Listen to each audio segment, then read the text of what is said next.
It is a takeover of sake.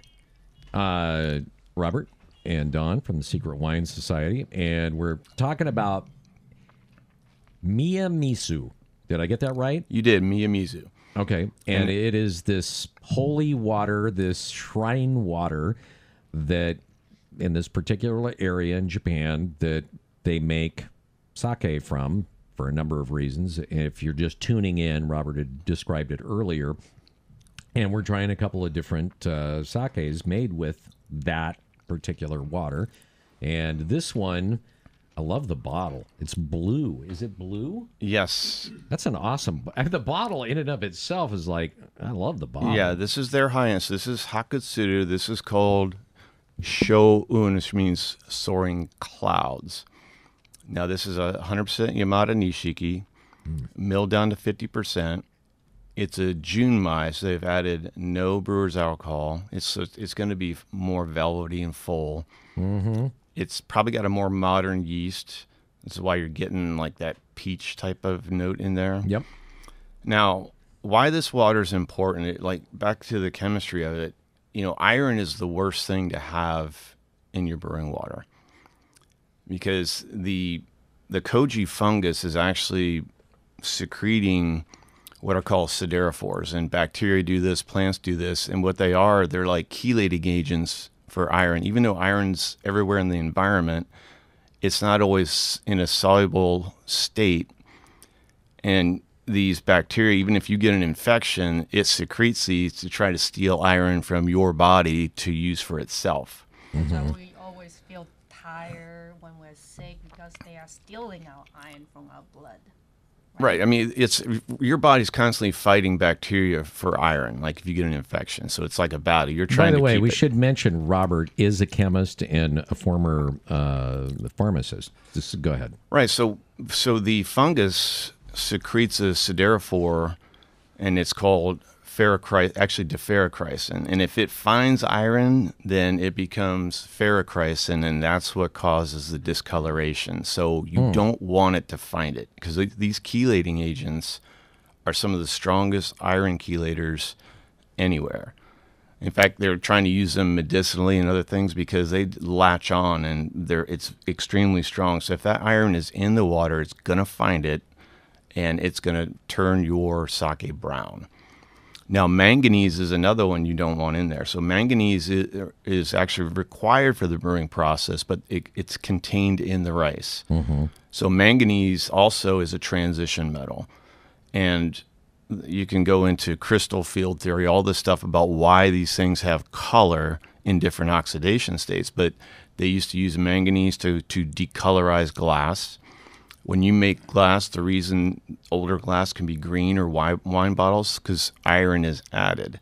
Now, if you want clear glass and you have iron impurities, they would add manganese because it's a complementary color. So too much manganese is going to turn this stuff purple. So you can't have too much manganese and you can't have too much iron. That's why like the chemistry of the water is important. And that story is really changed how they thought. And I keep in mind, like, Japan was not really open to trade with the West. So they weren't getting a lot of the chemical knowledge and all this stuff to test the water. So this guy kind of found it by accident. So it's become a good story. Not all water is going to be, or sake is going to be brewed with this. It doesn't have to be now. They can regulate the water more closely. Mm-hmm. But they still do ship water around. Just like they move rice around, like it doesn't have, like, they keep trying to shove it into the wine speak, like terroir, but it doesn't have terroir like wine has terroir. Yeah. They move the rice, they move the water. Okay, so what do you guys think of this one? So Robb, as soon as he tasted it, he turned around and said, peach. I mean, literally, before anybody said anything, the first thing he said was peach. For me, I didn't taste the peach as much until it warmed up a little bit.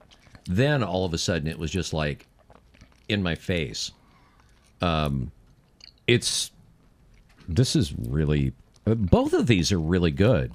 I mean, I either one of them, they're different, but I like either one of them. No. And what I'm just... Here's what I'm discovering since you've been bringing in the sake the last three times, is that if I had to choose between just wine in general or sake, I mean, nothing's ever going to, as far as I'm concerned, a good stout beer, you're never going to get there. But if I had to choose between regularly drinking sake or wine, I'm all about sake. Well, one of The the stuff that we've tried so far, that's me. right, I we like it. and we haven't even gotten into the crazy stuff yet, which we will. Did you tell him about the comment that we had at the remote? Yeah, we were out at the faucet gallery, the fixture gallery, Fixture. and I'm eating, having a conversation with a guy, and this guy walks up and very courteously interrupted and said that, he goes, last week you did a thing with the Secret Wine Society guy? I'm like, yeah. And he goes, that was utterly fascinating. He said, I'm sitting in my car outside of work listening to this thing. He goes, I learned so much about it. And he goes, it was so interesting. I had no idea. He was raving and that's the about it. thing. Like, I've been to trade events, and they talk to you like you're 5 years old. Like, you need to give people the information. You need to give them the stories. And one other thing I'll point out about sake too, which is important.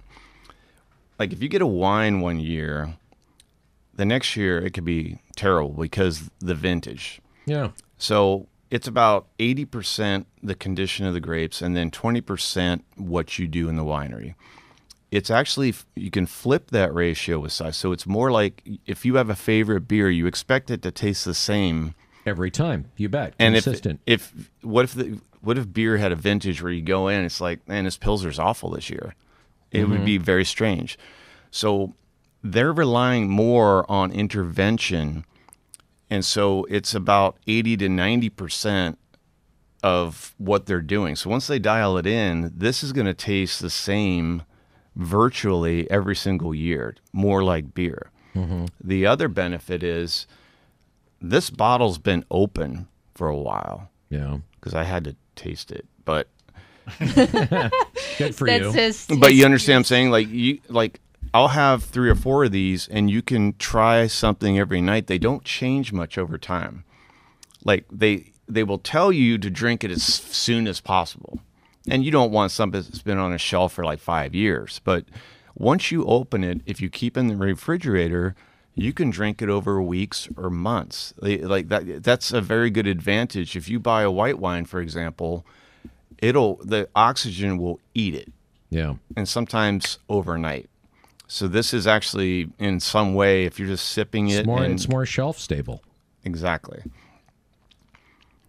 What would you pair this with? White fish. Yeah, like fish dishes. I mean, they keep, like I said, you're always going to hear when you look at these labels, they're trying to get away from people thinking, I only have sake when I go to a Japanese restaurant. Yeah. And some of the stuff that I'm going to bring later, you're going to say like, oh, that makes sense because this would not go with fresh fish. Like I'm going to start bringing in the more sturdy, like savory stuff going forward because we're going to talk about the different processes. I just interjected with the water part here so it's 80% water that goes into this bottle. So it's important in the brewing process. But we're going to keep going with the steps, and once we do, the differences in those steps is going to determine the outcome and what you get out of the sake. How long do we have, Rob? We are He's busy drinking. pretty good on time. No. Okay. Okay. So, by the way, just in case you wanted to know, we are going to be at the Secret Wine Society coming up on April 15th. We're going to be down there for a couple of hours. We'll have some more information about that. I think we're going to be, what is it?